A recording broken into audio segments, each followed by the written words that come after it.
Lisa also entertained one or two admirers in this phase. Again, rejecting the path of conventional dental love. Take Des the Goth. Our dad, Pete, took particular umbrage at this early speaker. He was surprisingly not warming to his straggly locks and dead rabbit accoutrement. So, out of sheer love, Des cut his hair into a more acceptable bowl fashion. Only to find that then nobody liked his hair, including our Lisa. But then it happened. And like many other tragedies, only needs 2 words to describe it. Think global warming, Pol Pot, George Bush. These words are Bradford and university. Lisa coped remarkably well with being wrenched from the whirlwind of Manchester's early 90s delights, only to be transported a short, yet spiritually enormous distance across the M62 in search of higher education. Lisa, of course, made loads of mates, even in the face of Western Yorkshire adversity. And ever present, the social comedian kicked into action, even managing to secure a few Yorkshire types in love and friendship.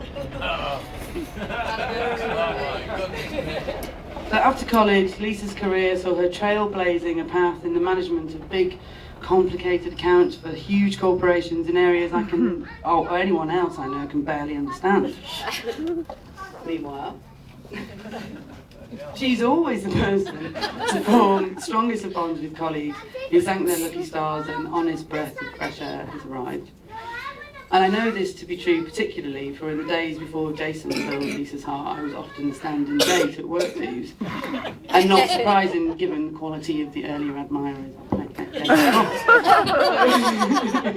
But sadly for me, and fortunately for Lisa, my position was soon to be usurped by a flame-haired prince in sky blue clothing, the all-round good egg, Mr. Jason Payne. Who, may I say, is looking absolutely gorgeous today. Stole my line again. So for those of you who attended the hen party a few weeks ago, we already know that Jason is truly an officer gentleman and a great sport and a hopeless romantic. Or as Mossy noted, very much like Richard Gere.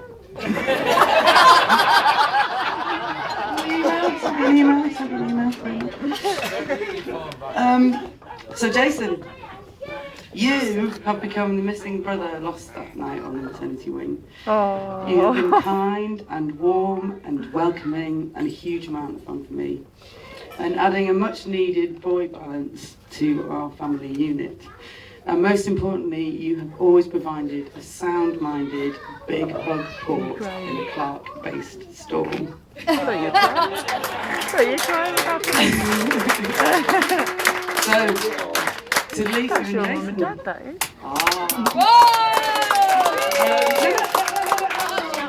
I know you want to escape, but there's a bit here. With a mutual appreciation of fine dining, you can say that, living room-based discos, Manchester City Football Club, wicked humour and each other, their love was sealed.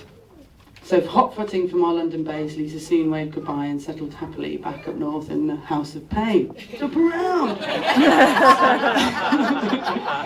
And then, of course, my quite wonderful niece, Georgia Carmen Payne, was born, joining a long line of gorgeous and clever Payne ladies. That's you. Melissa, Gemma and Kayla, or Gemma Kayla, as Georgia prefers to call them. It's a bit like Brangelina or Tonka. It's one of them.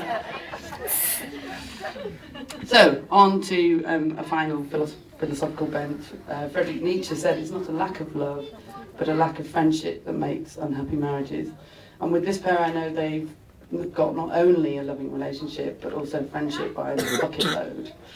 And they also say, whoever they are, that you don't marry someone you can live with, you marry the person you cannot live without. But I'm going to rubbish that also here and now, because I think this pair have got, again, both neatly sewn up. And so, this little speech is in honour of this purveyor of home-cooked foods, the greatest giver of sound advice, the tenacious, brilliant, hilarious, generous, kind, caring, passionate, formidable, loyal and beautiful tour de force who is and forever will be our kid. Yay! So could you please raise your glasses and join me in a roast, which is all I want to say, to love, laughter and a well-deserved happy ever after for Jason and Yay. Lisa. Bravo!